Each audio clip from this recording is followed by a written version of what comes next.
월요일 새벽 기도에 오신 여러분들을 주님의 이름으로 환영합니다. 이 시간 우리 함께 기도하면서 우리 새벽 기도의 자리로 더 깊이 나아가시겠습니다.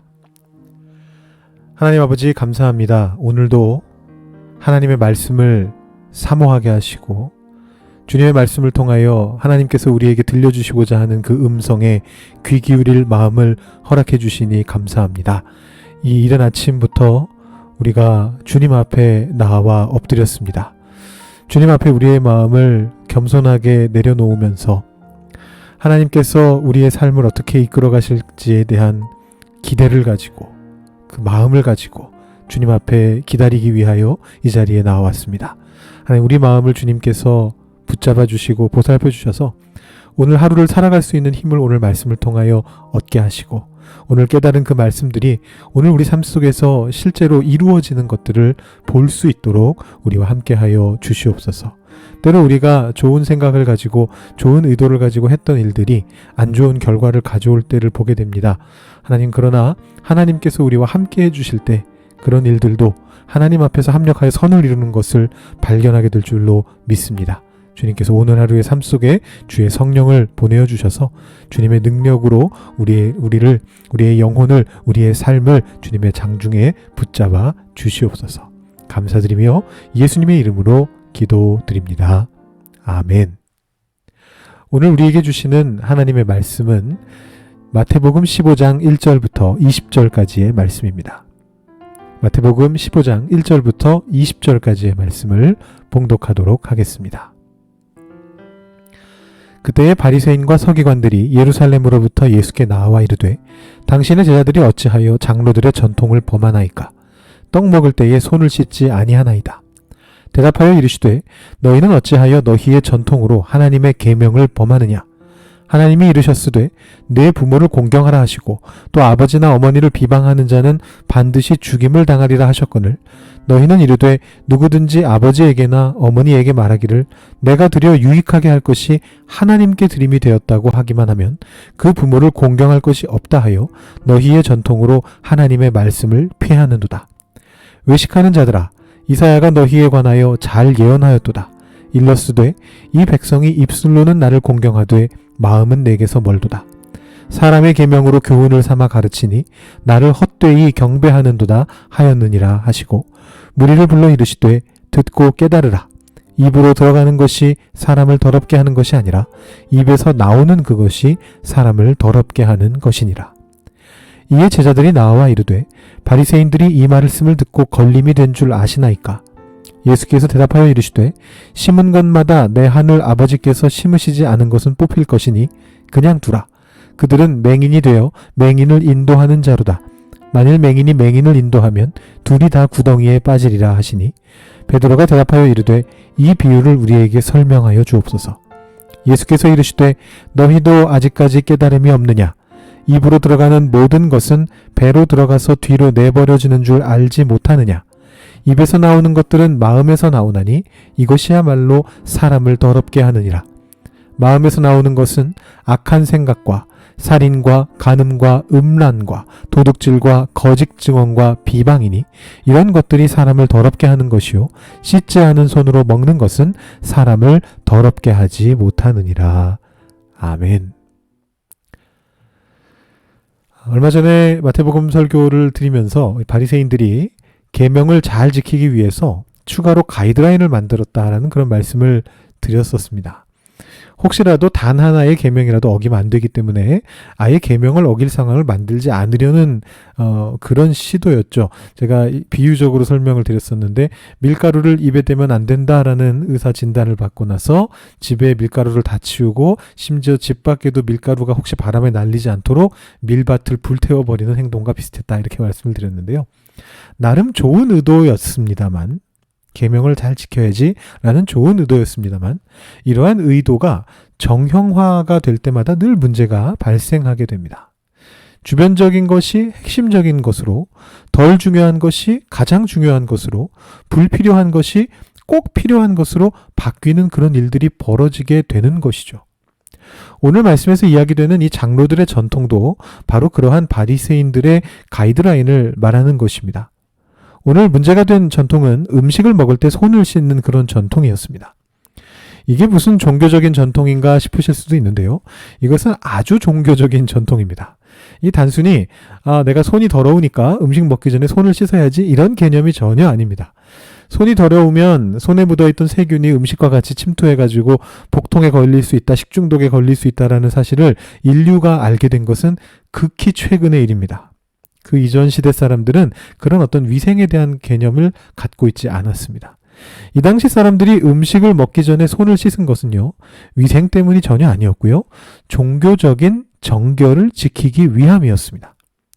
손을 씻음으로써 정결을 얻게 되고 그러한 종교적인 정결을 가지고서 음식을 먹음으로써 스스로의 정결을 지킬 수 있다라는 그런 전통이었습니다. 이 물을 통해서 물로 씻음으로 정결케 된다라는 관점은요, 구약 성경에는 잘 안 나오는데요.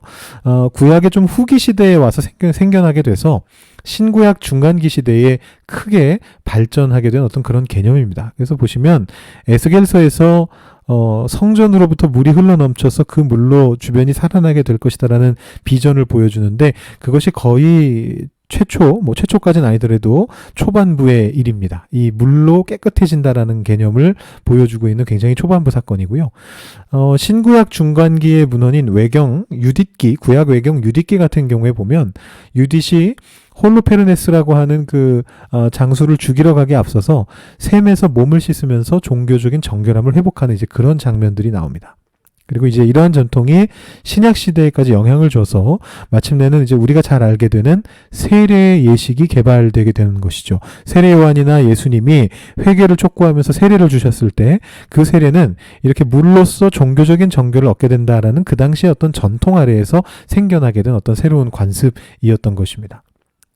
그러므로 이것이 성경에, 구약 성경에 적혀있지 않다라고 해서 문제될 것은 사실 하나도 없습니다. 예수님도 그걸 비판하신 게 아닙니다. 예수님이 단순히 그거 성경에도 없는 장로들의 전통을 왜 지키느냐, 너네들 그런 거 만들어 놓은 거 자체가 잘못이야, 이렇게 비판하신 것이 전혀 아닙니다. 사실 바리새인들이 이 전통을 세웠을 때 그 의도는 좋은 전통이었거든요.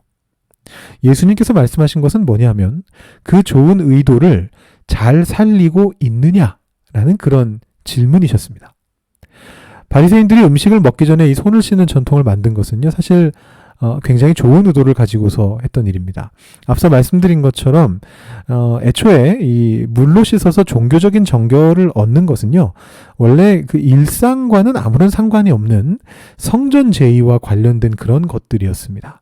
실제로 고고학적으로 발굴을 해보면 이 예루살렘 성전 주변에, 예루살렘뿐만 아니고 사마리아 산에 있었던 사마리아 성전 주변에도 있는데, 이 성전 주변에 제의적인 정결을 위해서 몸을 씻는 거대한 욕조들이 주전 2세기로부터 시작해가지고 주후 1세기, 2세기까지 꾸준하게 발굴이 되고 있습니다.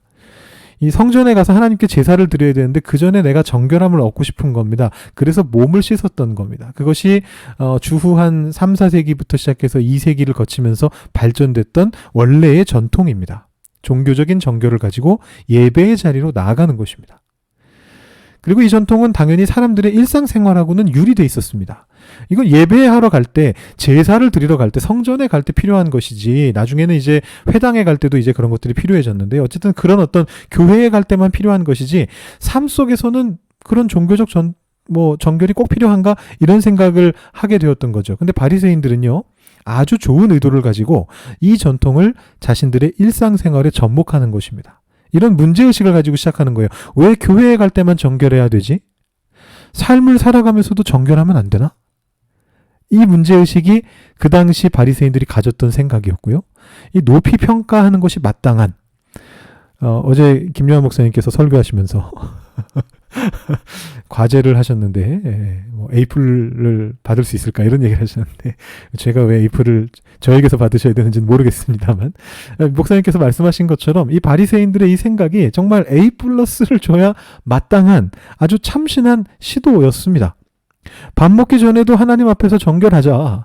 사람들과 얘기할 때도 하나님 앞에서 정결하자. 직장에서 일을 할 때도 하나님 앞에서 정결한 삶을 살아가자. 이게 얼마나 아름다운 생각입니까? 정말 좋은 의도였습니다. 이 의도가 참 좋았습니다. 문제는 어디에 있는 거냐 하면 바리새인들이 그 의도를 살리고 있었느냐라는 점이죠. 자, 애초의 의도는 성전에서와 마찬가지로 일상 속에서도, 삶 속에서도 정결함을 지킨다라는 것이 애초의 의도입니다. 근데 여기서 말하는 일상이라고 하는 것은 결국 무엇을 얘기하는 거냐 하면 다른 사람들과의 관계를 얘기하는 거예요. 하나님과 관계 맺는 시간이 성전에서의 시간이라면, 하나님과 나와의 사이를 바르게 만드는 것이 성전에서의 시간, 교회에서 보내는 시간이라면, 삶에서의 시간, 일상에서의 시간은 뭐냐 하면 사람들과 관계를 맺어가는 시간입니다. 하나님의 뜻에 따라 올바른 관계를 맺어가는 것, 사랑의 관계를 맺어가는 것, 그것이 삶에서의 시간입니다. 우리가 삶을 살아가면서 혼자서 수도원에 들어가 있지 않잖아요. 삶 속에서 우리는 사람들을 만납니다. 가족들을 만나고, 친구들을 만나고, 동료들을 만나고, 성도들을 만나고, 이웃들을 만나고, 지나다니는 사람들을 만납니다. 그런데 바리새인들은 예수의 제자들을 보면서 이 사람들은 전통을 안 지키네. 우리가 세워놓은 전통을 안 지키네. 일상 속에서 정결함을 추구하지 않는 사람들이네.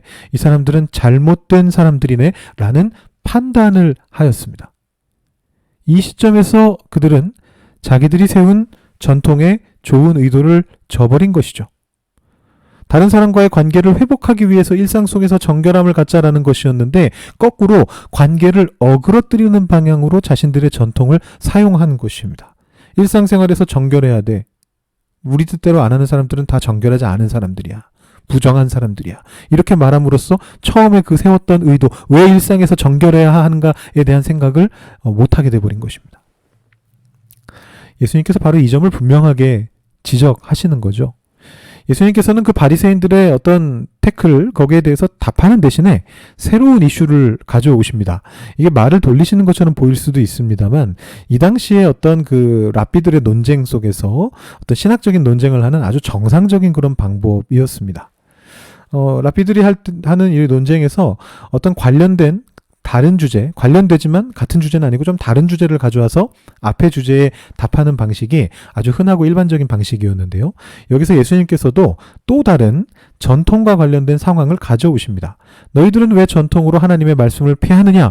그야말로 섬뜩한 질문을 하시면서 가져오시는 거죠. 예수님이 새로 예로 드시는 상황은 이런 상황입니다. 부모를 공경하라라는 것은 성경에, 즉 여기 예수님 당시를 기준으로 했을 때 구약 성경에 기록되어 있는 진리입니다. 근데 이러한 성경의 말씀에 근거해서 그 당시 사람들은 나이든 부모를 봉양해야 되는 의무를 가지고 있었습니다. 근데 어떤 사람들이 나이든 부모를 봉양할 돈이 아까운 나머지 꾀를 낸 겁니다. 뭐 아니면 돈이 아까워서가 아니라 부모와 어떻게 관계가 안 좋아졌기 때문에 나 이제 더 이상 저 부모들을 봉양하고 싶지 않아 라는 생각이 들어서 꾀를 내는 것인데, 그게 뭐냐면 이 나이든 부모를 봉양해야 할 돈을 가져다가 성전에 바치겠다라고 서원을 하는 것입니다. 자기 가진 재산의 일부를 하나님께 바치겠노라 이렇게 서원을 하는 것인데요. 그것을 하필이면 부모를 봉양해야 될 그 재산을 가지고 서원을 하는 것이죠. 요즘식으로 말하자면 지가, 지금 나쁜 자녀들 얘기하고 있으니까 제가 지라는 표현을 좀 쓰겠습니다. 지가 나중에 쓸 적금 통장은 내버려 두고 부모님께 용돈 드려야 되는 예금 통장에서 헌금을 한 겁니다. 더 악랄했던 것은 뭐냐 하면 하나님께 바치겠다라는 이 서원은 절대로 물을 수는 없는 것이었는데요. 다만 내가 언제 그것을 바치겠다라는 것에 대해서 서원하지 않았다면 사실 죽을 때까지 안 바치고 기다려도 아무 상관이 없다라는 것입니다. 그러니까 하나님께 바치겠노라 서원만 해놓고 부모에게는 주지 않고 자기가 야금야금 쓰다가 죽기 직전에 남은 재산을 뭐 하나님께 바치거나 아니면은 뭐 갑자기 사고 나가지고 못 바치고 그냥 죽게 되면 그걸로 끝나는 그런 아주 얌체 같은 짓을 하는 사람들이 있었다라는 것이죠. 그래서 예수님이 말씀하시는 겁니다. 너희의 그 서원의 전통으로 부모를 공경하라는 하나님의 말씀을 지키지 않고 있지 않느냐. 부모와의 관계를 파탄내면서 하나님 말씀 잘 따랐다라고 주장하려는 거냐. 하나님의 말씀과 너희들의 전통은 가족과의 관계, 이웃과의 관계, 사람들과의 관계를 바르게 세우려는 목적이 있었던 것이 아니냐. 왜 너희들의 전통은 그 관계를 부수는 쪽으로 활용되고 있느냐. 이렇게 말씀하고 계시는 것입니다. 그리고 예수님은 이런 결론에 도달하십니다. 입으로 들어가는 것이 사람을 더럽게 하는 것이 아니라 입에서 나오는 것이 사람을 더럽게 하는 것이다. 종교적 부정이라고 하는 것은 마음에 악독한 생각을 품고 다른 사람들과의 관계를 부수는 그 상황에서 생겨난다라는 것입니다. 악한 생각과 살인과 간음과 음란과 도둑질과 거짓 증언과 비방, 예수님이 드신 이 모든 예시들은 바로 그러한 사람들과의 관계의 문제를 이야기하고 있습니다. 오늘 말씀을 정리하겠습니다. 여러분 혹시라도 주변에서 손 안 씻고 밥 먹는 사람 보시거든 용납해 주십시오. 예, 물론 농담으로 드리는 말씀입니다. 하지만 무슨 의미인지 아시리라고 믿습니다. 하나님 잘 믿어보자. 좋습니다. 이왕이면 이렇게 해보자. 다 좋습니다. 근데 거기까지만 하시면 돼요. 긍정적인 말만 하면 됩니다. 우리 잘 믿어봅시다. 오케이, 거기까지.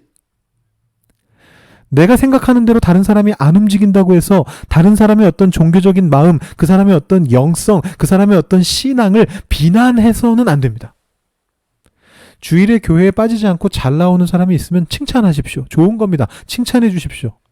그렇다고 가끔 빠지는 사람을 비난하지는 마세요. 그 사람이 무슨 사정이 있을지 어떻게 압니까? 이웃에게 사랑을 잘 베푸는 사람을 보시면 칭찬하십시오. 그거 너무 잘하는 일입니다. 그렇지만 못하는 사람을 비판하지는 마십시오.